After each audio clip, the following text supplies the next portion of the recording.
Hey everybody, welcome back to Meteorology Matters. It's great to have you with us as always. Glad to be here. So today we're diving into something really interesting that y'all have sent us a bunch of articles about recently.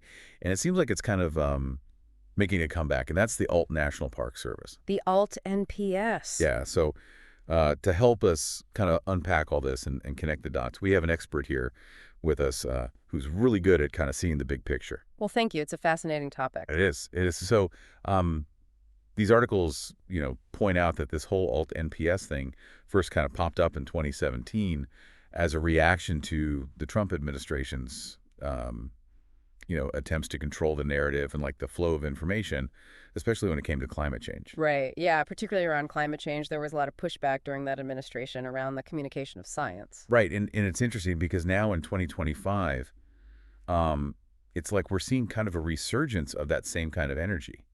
It's like history repeating itself in a way. Yeah. Exactly. It seems like every time there's a perceived threat to the environment or to scientific integrity, these citizen-led movements emerge as a form of resistance. Mm-hmm.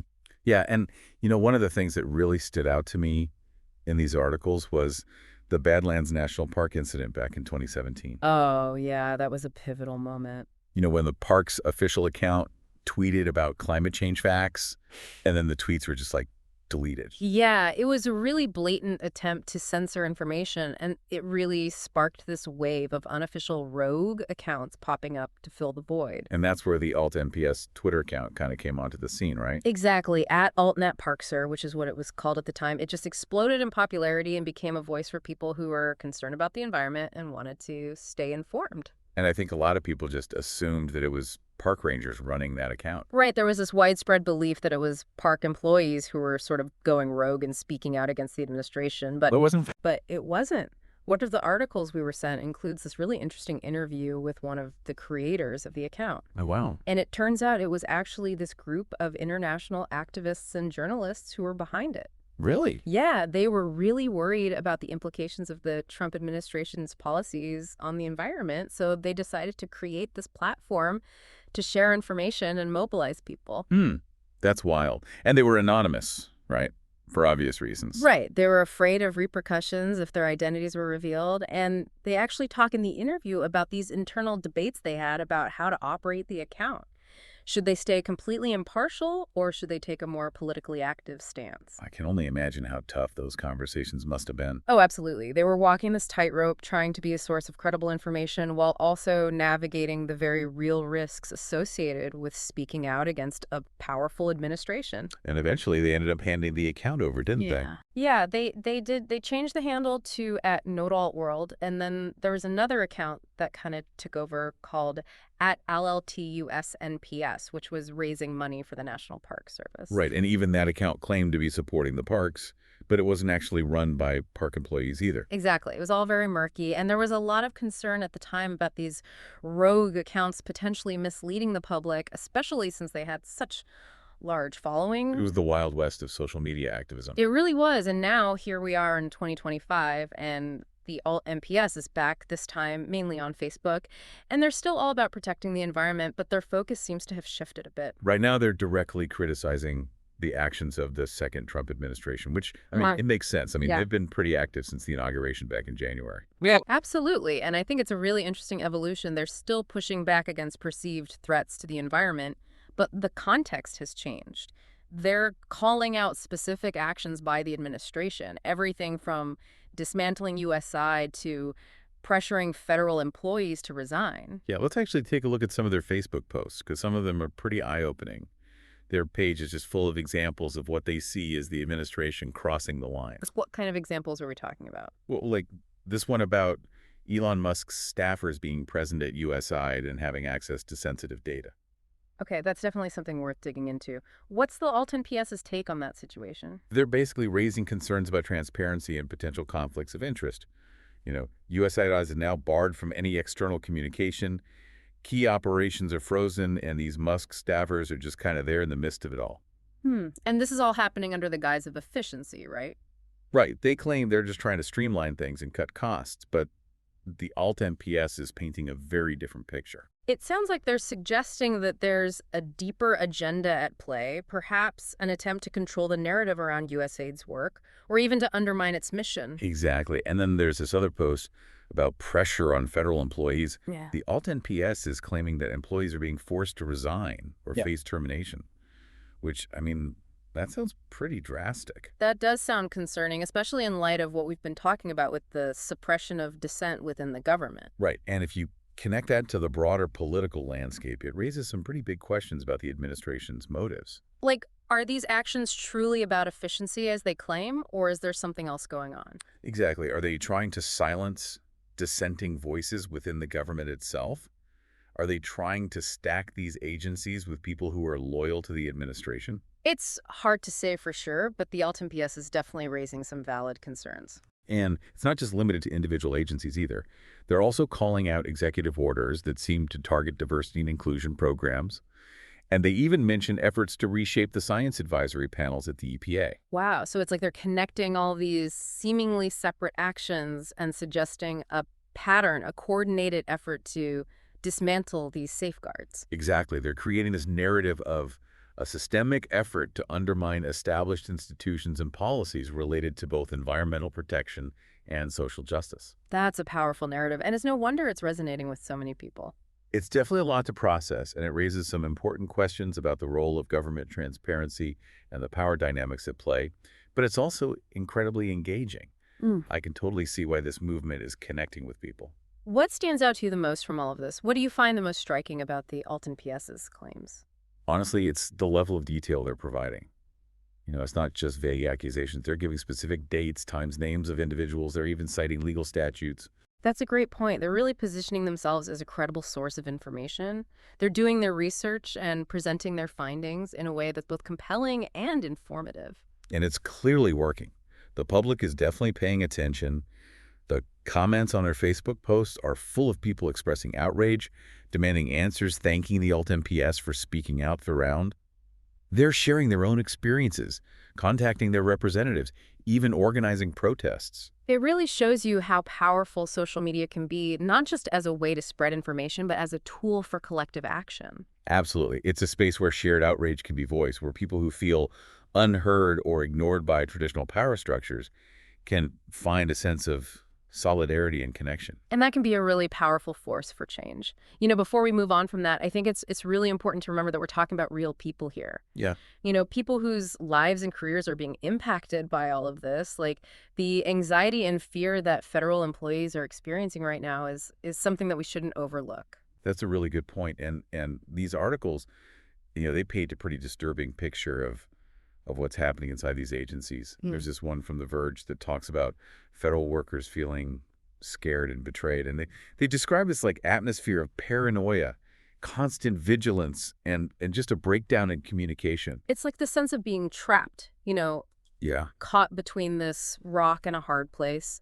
They're deeply committed to public service and the missions of their agencies, but they're also facing these threats to their jobs, their reputations, even their personal safety. And it goes beyond just job security. The Alt NPS and these articles are highlighting how the Trump administration's actions are really fostering this like hostile work environment, especially for those who are perceived as not aligning with the administration's political views. It's this climate of fear and intimidation where Yeah. people are afraid to speak out for fear of retaliation. And we're seeing reports of employees being pressured to resign, facing retaliation for speaking out, and even being subjected to like loyalty tests or investigations based on their perceived political beliefs. It's a really worrying trend because it undermines the whole foundation of a nonpartisan civil service. It's like that flood the zone strategy Yeah.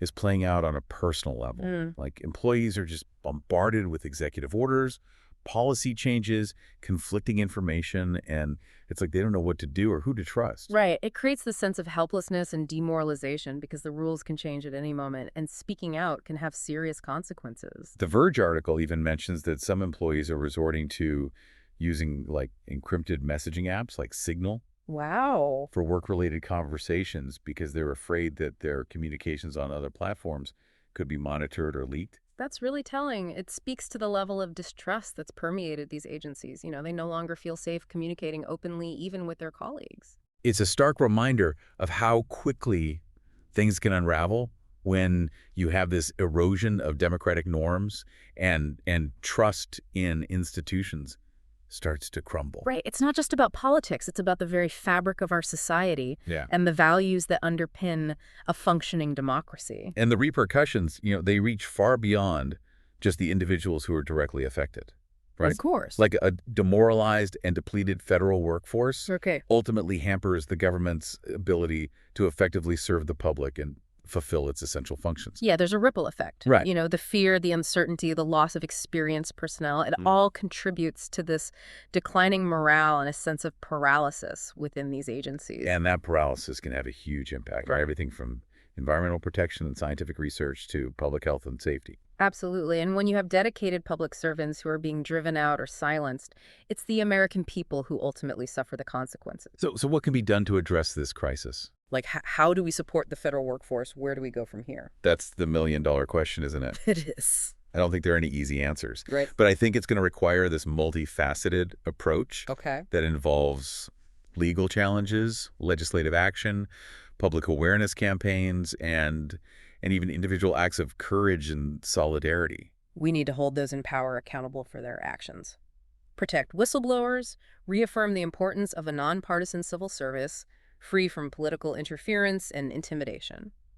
It's a fight that demands the participation of everyone who values a functional democracy and a government that serves the needs of its people, not just the interests of a powerful few. This deep dive into the Alt National Park Service, it's really taken us on a journey. It has. From climate change denial and citizen resistance to the very heart of the federal government. Yeah, it's been fascinating. Yeah. And at times quite unsettling. And this journey is far from over. No, it's not. These events that we've been talking about, they're still unfolding. Right. Their full impact, Yeah. remains to be seen. But one thing's for sure, Yeah. the fight for environmental protection, Mm-hmm.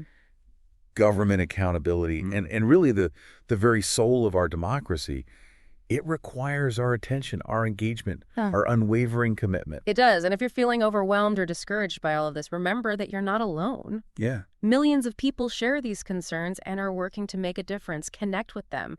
Get involved. Stay informed. We can make a difference if we work together. Absolutely. Okay, so we've been talking a lot about the Alt National Park Service and, Yeah. Their resurgence in 2025 and how they're really calling out the Trump administration and this group called DOGE.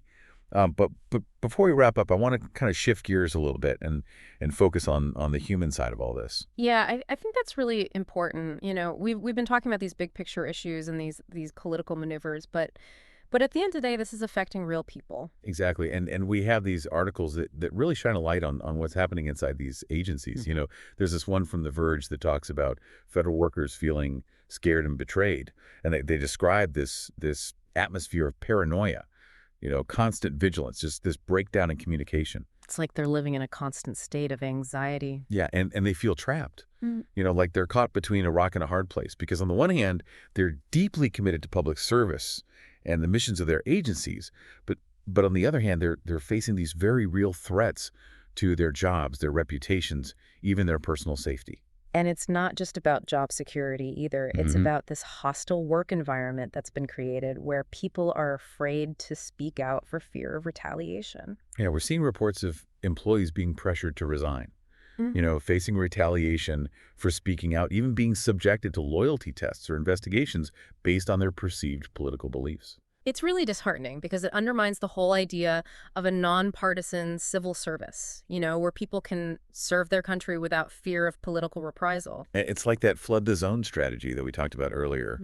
It's playing out on a personal level. These employees are just bombarded with executive orders, policy changes, conflicting information, and it's like they're just drowning in it all. It's no wonder they feel helpless and demoralized because the rules can change on a dime and speaking out can have serious consequences. The Verge article even mentions that some employees are resorting to using encrypted messaging apps, like Signal, for work-related conversations, because they're so afraid that their communications on other platforms could be monitored or leaked. Wow, that really speaks to the level of distrust that exists within these agencies. They don't even feel safe communicating with their colleagues. It's a pretty stark reminder of how quickly things can unravel when you have this erosion of democratic norms and trust in institutions starts to crumble. And it's not just about politics. It's No. about the very fabric of our society and the values that underpin a functioning democracy. And the repercussions of all this, they extend far beyond just the individuals who are directly affected. Of course. When you have a demoralized and depleted federal workforce, Yeah. it ultimately hampers the government's ability to effectively serve the public and fulfill its essential functions. Yeah, there's this ripple effect, the fear, the uncertainty, the loss of experienced personnel.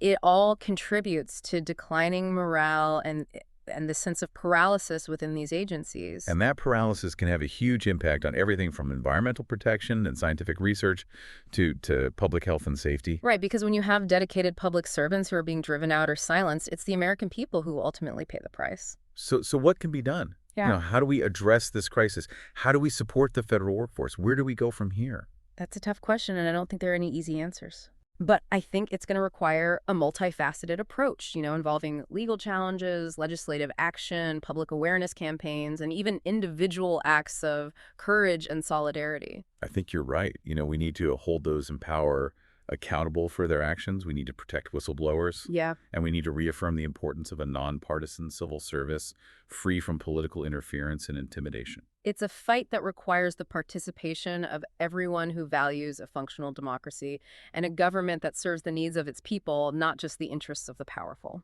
Well said. Yeah. This deep dive into the Alt National Park Service, it's really taken us on quite a journey. It has. From climate change denial and citizen resistance to the very heart of the federal government. It's been fascinating and at times pretty unsettling. It's an ongoing story, and the full impact of these events remains to be seen. But one thing is clear: the fight for environmental protection, government accountability, and really the very soul of our democracy. It requires our attention, it requires our engagement, and it requires our unwavering commitment. And for anyone listening out there who's feeling overwhelmed or discouraged by all of this, just remember, you're not alone. Millions of people share these concerns, and they're working to make a difference. So connect with them, get involved, stay informed. We can make a difference if we work together. And if you're looking for more information on the connection between climate change and political action, I highly recommend following meteorologist Rob Jones on social media. He's a great resource for staying up to date on these issues. That's a great suggestion. Thanks for joining us for this episode of Meteorology Matters. We'll see you next time.